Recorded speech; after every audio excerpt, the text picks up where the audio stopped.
너무나 다른 우리라는 제목으로 이제 두 번째로 말씀을 나누도록 했으면 좋겠습니다.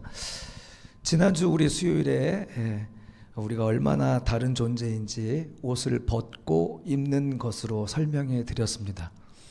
예수 믿고 구원받은 것은 결과가 아니고, 최종적인 결과가 아니고 시작일 뿐이라고 말씀드렸죠. 예수 믿고 구원받았지만 하나님은 이제 우리를 성숙의 자리로 인도해 가시는 거죠. 하나님 우리를 태초에 우리를 천지를 창조하시고 사람을 지으셨을 때 그 사람은 우리말로 말하면 하나님이 잉태하신 겁니다. 잉태. 아이를 낳은 거죠. 그리고 그것으로 끝나는 것이 아니라 이 사람을 이 세상이라는 이 역사라는 운동장에서 그들을 살게 하고 또 훈련하게 하심으로써 성숙의 자리로 만들어 가시는 것입니다. 결국 이제 예수 그리스도의 장성한 분량에 이르도록 하시기 위한 하나님의 열심이고 우리의 인생이 바로 그것을 위해 달려가는 것입니다. 그러니까 결국 우리가 예수 그리스도의 아름다운 신부로 단장되기 위한 삶이라는 거죠. 그렇게 아름답게 흠없게 온전하게 되어서 성부, 성자, 성령의 그 거룩한 연합 속에 이 교회가 하나가 되는 것, 이것이 주님이 꿈꾸는 성도의 모습인 것이죠. 성경 전체의 이야기는 바로 이것을 이야기하고 있습니다. 성부, 성자, 성령 하나님의 그 일체 연합 속으로 교회가 들어가는 거예요. 이러한 신앙은 저절로 자라지 않습니다. 성장은 반드시 필요한 거죠. 구원받기 위한 성장이 아니라요, 온전케 되기 위한 성장이 우리에게 반드시 필요하다는 말씀을 드렸습니다. 그래서 옷의 비유를 통해서 의사나 판사의 옷을 입으면 그에 걸맞는 책임과 의무가 있듯이 예수 그리스도의 옷을 입은 사람은 당연히 그에 걸맞는 책임과 의무가 동반되는 것이고 거기에 맞는 삶을 살아야 되는 게 마땅한 거라고 말씀드렸습니다. 그래서 구원은 이렇게 옷 입음으로써 신분의 변화가 일어나는 것인데, 이렇게 옷을 갈아입는 삶을 통하여서 우리가 거룩하게 되는 것으로 말씀드렸죠. 그리고 이제 그 지난주 설교 중에서 또한 중요한 한 포인트가 하나 있는데, 우리가 옷을 입고 벗는 이야기를 했잖아요. 옷을 벗으려면 더러운 걸 알아야 되잖아요. 그래서 벗는 것과 입는 것은 다른 건가요? 아니면 같은 건가요? 옷을 벗는 것과 그러니까 갈아입을 때 옷을 벗는 것과 입는 것은 다른 건가요? 같은 건가요? 결국 같은 거 아닌가요? 결국 같은 거잖아요. 옷을 벗어야 옷을 입는 거죠. 또 옷이 준비되어야지 옷을 벗을 수 있는 거죠. 옷을 벗는 것이 율법이라면 새 옷이 준비된 것은 우리에게 복음이라고 말씀드렸습니다. 은혜라고 말씀드렸죠. 그래서 율법과 은혜는 구별되지 않는다는 거예요. 율법에 의해서 우리가 더러워진 것을 알고 벗어야지, 그래야지 우리가 은혜를 입을 수 있는 거잖아요. 그래서 율법과 복음은 분리된 게 아니라는 거예요. 그것을 꼭 잊지 않았으면 좋겠습니다. 왜냐하면 우리 설교나 이제 우리 이단들이나 이런 사람들이 얘기할 때 율법과 은혜를 혼용해서 이야기할 때가 많고요. 그리고 이분법적으로 얘기해서 우리를 혼란을 시킨 경우가 많아요. 우리가 은혜로 구원받았는데 꼭 우리가 이 구원이 취소될 수 있는 것처럼 이렇게 겁을 주어서 겁박해서 우리를 유혹할 때가 많거든요. 다시 한번 강조하지만 율법과 은혜는 다르지 않다 기억하시기 바랍니다. 옷을 벗어야지 옷을 입는 거예요. 그것을 꼭 기억했으면 좋겠습니다. 결론적으로 지난주의 결론은 신앙은 날마다 벗고 입는 거룩한 싸움이다. 우리는 이미 예수 옷을 입었으니 예수 옷에 합당한 그런 삶을 살아야 된다. 그리고 자라가야 된다. 그리고 세상과 구별되어야 된다라는 말씀을 전해드렸습니다. 오늘은 두 번째 말씀으로요, 그 옷을 입은 사람의 그 삶의 맛과 향을 이야기하고자 합니다. 그래서 그 옷을 입은 사람의 맛과 향이 얼마나 세상과 다른가, 그것을 우리가 나누어 봤으면 좋겠습니다. 우리를 구별해 주는 것은 우리를 구별해 주는 것, 우리가 세상과 다르다는 것을 구별해 주는 것을 우리가 주의 깊게 살펴봤으면 좋겠는데, 우리가 나눌 첫 번째 주의사항은요, 첫 번째, 나의 가치관은 무엇인가입니다. 나의 가치관.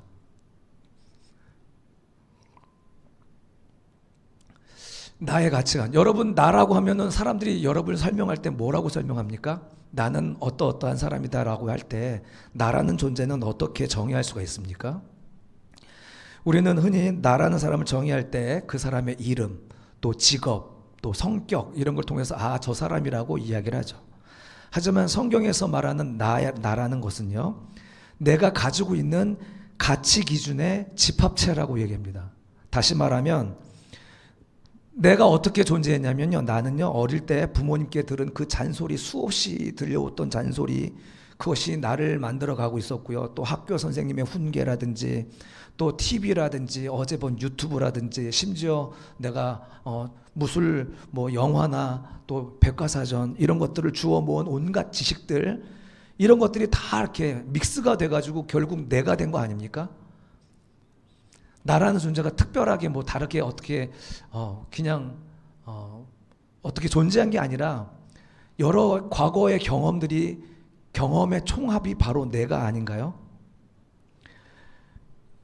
그러니까 나라는 사람을 정의를 할 때 이런 내가 생각하는 것, 내가 경험한 것들을 바탕으로 해서 내가 이러이러한 사람이다, 저러저러한 사람이다라고 이야기하게 되는 것이죠. 그 사람의 가치 기준에 따라서 이제 이 사람은 살아가게 될 것입니다. 만약에 이 사람의 가치 기준이 이제 뭐니 해도 돈이다라고 한다면 어떨까요? 이 사람의 신앙은 어떨까요? 이 돈이 가치 기준이 있는 이 사람의 신앙은 돈이 많으면 행복할 거다라는 신앙이 있겠죠. 그리고 그 돈에 대한 느낌은 어떨까요? 돈 벌 기회가 생기면 입꼬리가 귀에 걸릴 것이고 돈 나갈 일 생각하면 스트레스가 팍팍 올라오는 거겠죠. 그리고 그 돈이라는 믿음을 가진 사람의 행동은 뭐겠습니까? 수단과 방법을 가리지 않고 이제 벌어서 좋은 차 또는 좋은 집을 사는데 올인할 것입니다. 그래서 주변 사람들이 그 사람을 볼 때 아, 저 사람은 돈에 대해서 참 진심이구나 라고 이렇게 알 수가 있는 거죠. 또 어떤 사람은 또 먹는 거에 진심인 사람이 있고요. 또 여러분은 어떻습니까? 여러분은 무엇에 진심이십니까? 예, 이런 가치들이 그 사람의 향기 또는 냄새를 결정합니다. 그 사람의 것을 성향이라고 얘기하는 거죠. 하나님 없이 내 마음대로 쌓아온 이 옛사람의 기준을 가지고 살아가는 사람들을 성경은 뭐라고 하는지 아세요? 성경에서는 영적인 시체라고 이야기합니다. 우리 에베소서 2장 1절 이렇게 정의하죠. 한번 같이 읽어볼까요? 그는 허물과 죄로 죽었던 너희를 살리셨도다. 우리의 전제가 뭡니까? 허물과 죄로 죽었었던 시체였다라고 얘기하는 거예요. 시체였다. 그런데 걸어 다녀요? 그러면 좀비죠, 좀비. 영화 아세요? 좀비 영화? 예, 죽었지만 생명이 없지만 걸어 다니는, 워킹 데드, 걸어 다니는 시체에 불과했다라고 에베소서 우리 바울 사도는 이야기하고 있습니다. 이렇게 사실은 우리가 하나님 없이 지내는 인생은요, 사실은 시체에 썩은 내밖에 낼 수가 없는 것입니다. 거기엔 향기라는 것이 존재하지 않는 것입니다. 그런데 이렇게 죄로 허물로 죽었던 우리들인데 주님이 살리셨다라고 얘기합니다. 이제 더 이상 썩은 내 풍기면 안 된다라는 거죠. 그러므로 이 자리에 계신 여러분들은 이 가치 기준이 달라지신 분인 줄로 믿습니다. 예전에 세상의 가치 기준으로 살아가신 분들이 아니라 하늘의 가치 기준, 생명의 가치를 가지고 살아가는, 그래서 생명의 향기가 나는 분들인 줄로 믿습니다. 그런데 어떻습니까, 여러분? 그런 가치 기준이 정말로 진정으로 변화가 되어 있습니까? 이제 우리가 잘 변화가 일어나지 않는 이유는 여러 가지 함정들이 있기 때문인 것 같습니다. 여기서 두 번째 주의사항이 있는데 한번 같이 읽어볼까요? 시작. 종교인가 신앙인가입니다. 우리 삶에 우리 하나님이 이미 개입하셨습니다. 우리가 모를 때, 우리가 깨닫기 전에 우리를 먼저 사랑하셨고 당신의 생명값으로 우리를 사셨습니다. 그래서 우리는 내가 원하든 원하지 않든 우리는 귀중한 존재가 됐다는 것이죠. 근데 여기서 중요한 포인트가 있는데 신앙생활은요, 내 기존 가치에 종교라는 액세서리를 하나 갖추는 것이 아니라는 것입니다. 주님이 나를 사셨다면 이제 더 이상 내 게 아닌데 그 소유가 완전히 넘어간 것이 아니라 여전히 나는 내가 스스로 존재하는 거죠. 스스로 나는 존재하면서 이제 주님이란 존재와 타협하여서 내가 그분을 믿어주는 정도의 그 신앙을 갖는 거죠. 이거는 신앙이 아니라 종교라고 말할 수 있는 것입니다.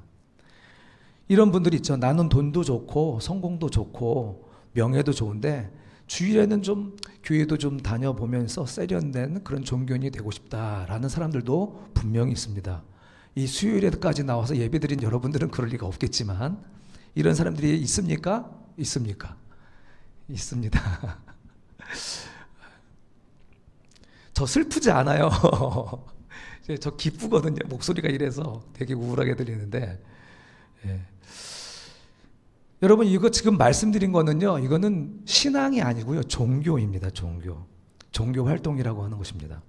평소에는 옛날 가치관대로 살다가 주일만 되면 교회로 가는, 교회 가치관을 딱 바꿔 장착해서 교회 가는 그런 것이 아니라는 거죠. 오늘날 교회 안에는 예수 믿는다고 하면서도 가치 기준이 변하지 않은 채 옛날 그대로인 사람들이 얼마나 많은지 몰라요.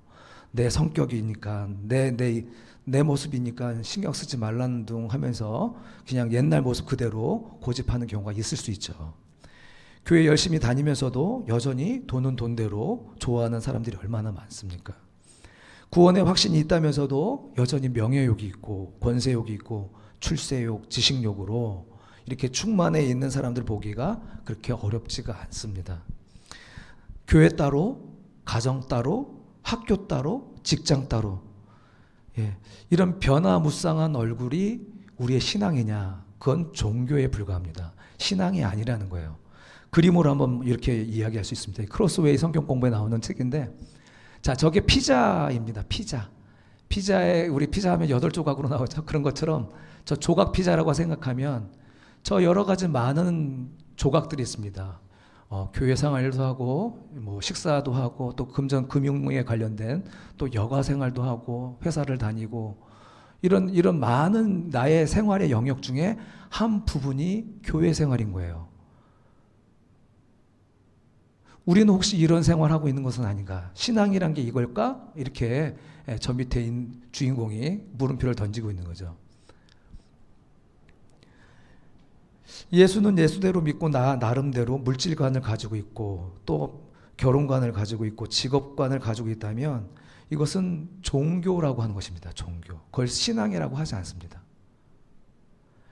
내 삶의 한 부분으로 여기는 건 절대로 신앙이 아닙니다.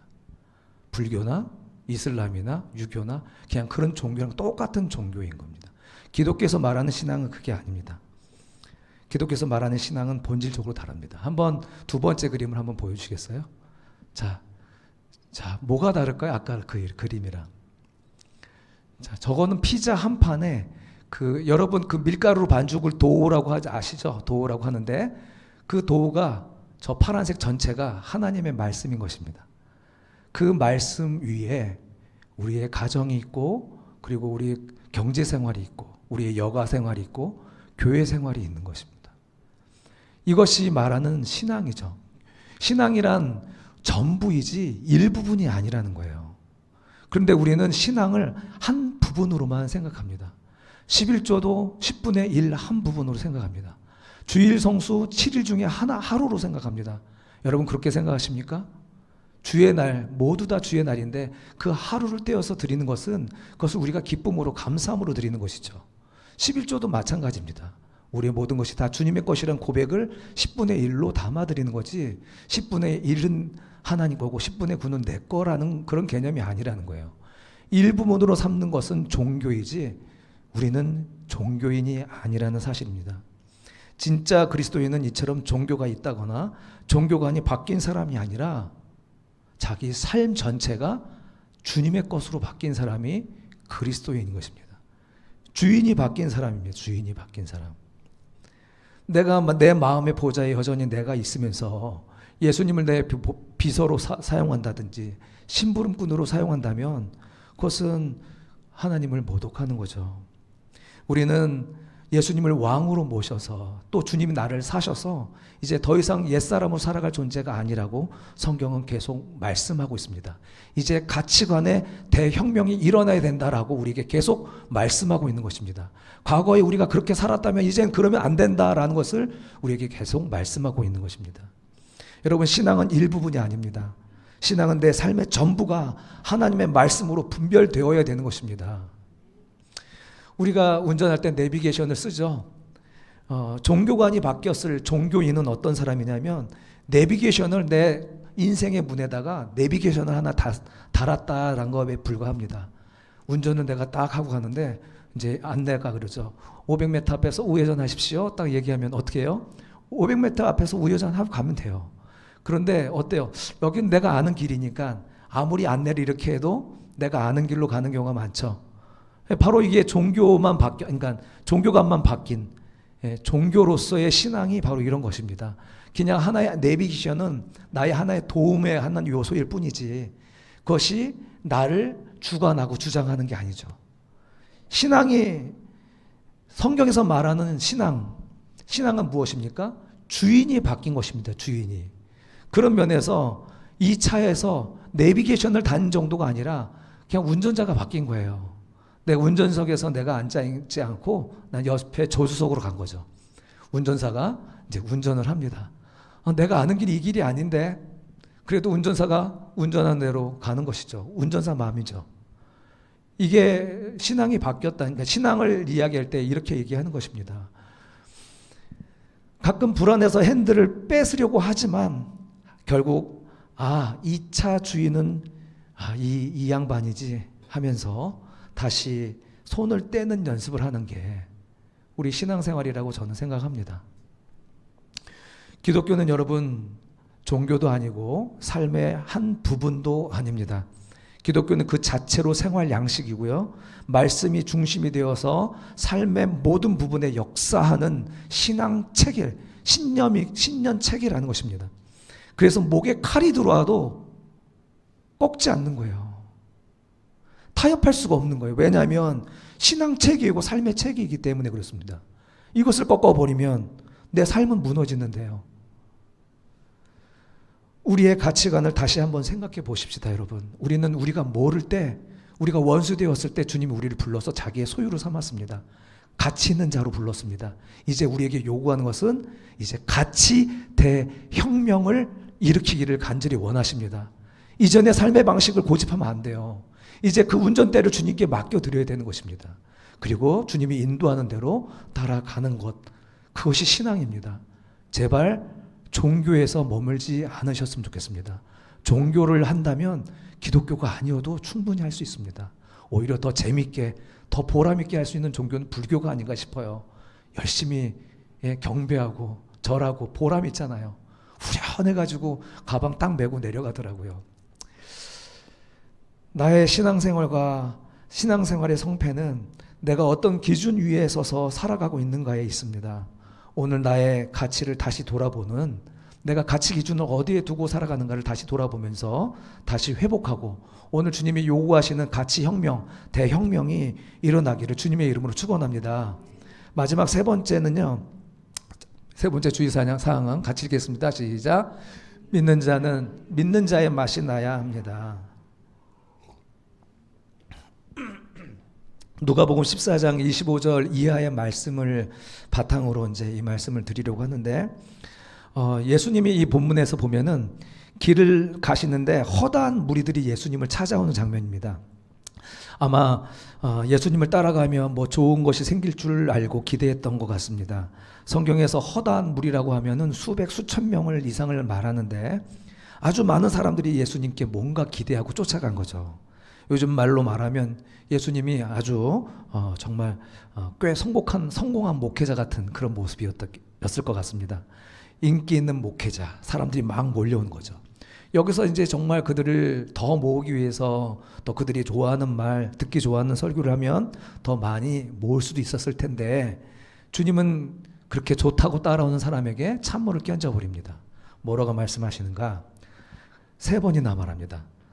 너 나의 제자가 되지 못할 거다. 나의 제자가 되지 못한다 너희들은. 세 번에 걸쳐서 얘기했는데 26절, 27절, 33절의 말씀입니다. 좀 이따 읽겠습니다. 무슨 말이냐면 나의 제자가 되지 못한다. 이 말이 뭐냐면 나와 상관없다. 나와의 관계에 문제가 있다. 너에게 있어서 구원은 관계가 없다. 이런 의미인 것입니다. 예수 맛이 안 나면 나의 제자가 될 수 없다면 다 가짜다라고 얘기하는 것입니다. 예수님은 사람들의 인기에 연연하지 않았습니다. 그것은 아무도 살리지 못하는 것이기 때문에 대신 맛이 나는, 향기가 나는 인생이 되라고 요구하시는 것입니다. 소금이 맛을 잃으면 어떻습니까? 길가에 버려지듯이 예수 맛이 나지 않으면 가짜라고 얘기하는 겁니다. 누가복음 14장 그 세 개 구절, 너희가 내 제자가 못할 것이다, 못될 것이다 라는 말씀을 미루어서 우리가 예수님이 압축하여 말씀하신 세상 사람들이 중요하게 생각하는 세 가지가 나옵니다. 첫 번째는 people. 영어가 나오는데요. people. 한번 같이 읽을까요? 시작. 가족이나 그 어떤 누구보다 예수님을 더 사랑하는가? 두 번째, purpose. 내 성공이 아니라 주님이 주신 십자가의 길을 목적으로 삼는가? 세 번째, possession. 내 모든 소유권이 주님께 있음을 인정하는가? 이 세 가지를 예수님이 물으면서 이것이 해결이 안 되면 내 제자가 될 수 없다. 이 말을 하시는 거예요. 사람에게서 그리고 목적에 있어서 너희의 소유에 있어서 이것을 해결하지 못하면 내 제자가 되지 못할 거야. 예수 맛이 안 날 거야 아마. 이렇게 말씀하시는 겁니다. 이 세 가지를 해결하지 않고 무턱대고 따라오지 말라는 것입니다. 예수님은. 먼저 누가복음 26절 한번 그래서 읽어보겠습니다. 사람, 이 세상 어떤 사람보다 예수님을 사랑해야 한다라고 말씀하시는데 같이 읽을게요. 시작. 무릇 내게 오는 자가 자기 부모와 처자와 형제와 자매와 더욱이 자기 목숨까지 미워하지 아니하면 능히 내 제자가 되지 못하고. 아멘. 예. 사람에 대해서 우리가 극복을 해야 된다는 거예요. 여러분 진짜 예수님을 얼마나 사랑하십니까? 정말 내가 예수님을 얼마나 사랑하시는지 한번 생각해 보았으면 좋겠습니다. 두 번째, 이 세상의 어떤 목적보다 주님이 주신 십자가의 길을 가야 한다라고 얘기하는 게 27절 같이 읽겠습니다. 시작. 누구든지 자기 십자가를 지고 나를 따르지 않는 자도 능히 내 제자가 되지 못하리라. 아멘. 마지막 소유권이죠. 모든 물질의 소유권을 주님께로 이양하는 사람만이 주님의 제자가 된다. 33절 말씀입니다. 시작. 이와 같이 너희 중에 누구든지 자기의 모든 소유를 버리지 아니하면 능히 내 제자가 되지 못하리라. 아멘. 여러분 예수 믿으면 이게 좋고 저게 좋고가 아니라요. 이 세상에 살면서 우리가 집착하고 사랑하고 사로잡혀 있던 것들을 초월해서 예수님과 사랑에 빠지겠다는 사람만 따라오라는 것입니다. 예수님 더 많이 알고 싶으십니까? 예수님 더 많이 알고 싶으세요, 여러분? 예수님 더 사랑하고 싶으세요? 여러분 답은 거기에 있습니다. 우리가 무엇을 하기 이전에 주님을 사랑하는 데 있습니다. 결국 사랑의 문제죠. 사랑하면 쉬운 문제지만 사랑하지 않으면요 어려운 거예요. 예수님은 이처럼 우리가 예수님과 사랑에 빠져서 세상에 집착하는 이 3P, people, 또 propose, possession, 사람과 또 그 목적과 그리고 소유, 이 문제를 초월하는 그런 사람만이 진짜 예수 향기가 나고 예수 맛이 난다는 것이죠. 주님은 그런 사람이 되기를 주님은 원하십니다. 물론 사람이나 목적이나 소유를 초월해서 예수 만나는 사람이 돼야지 이렇게 마음먹으면 또 오히려 어려워집니다. 율법이 되니까요. 그러나 사랑에 빠지면, 주님과 사랑에 빠지면 이 모든 것은 어렵지 않게 감당할 수가 있습니다. 여러분 매운 거라면 질색하는 어떤 청년이 갑자기 땀 흘리면서 땀을 비 오듯 흘리면서 빨간 마라탕을 웃으면서 먹고 있다면 그 사람은 어떤 상태일까요? 그 사람은 지금 100% 사랑에 빠진 사람인 거죠. 평소 그는 음식은 자고로 담백해하며 미각에 고통을 주는 것은 미련한 짓이다 이렇게 생각했는데, 사랑하는 자매님이 전 마라탕 4단계가 소울푸드예요 라고 말하는 순간 이 형제의 가치관은 대혁명이 일어나는 것입니다. 그렇죠? 사랑에 빠지니까요. 그 여인을 사랑하니까요, 그 못 먹는 그 마라탕도 먹을 수 있는 것입니다. 사랑하는 성도 여러분, 우리는 예수 믿는 자의 맛이 나고 있습니까? 예수 믿는 자의 향기가 풍겨지고 있습니까? 예수님의 말씀도 그의 제자들의 말씀도 다 같은 이야기를 하고 있는 것입니다. 시체는 향기를 풍길 수가 없습니다.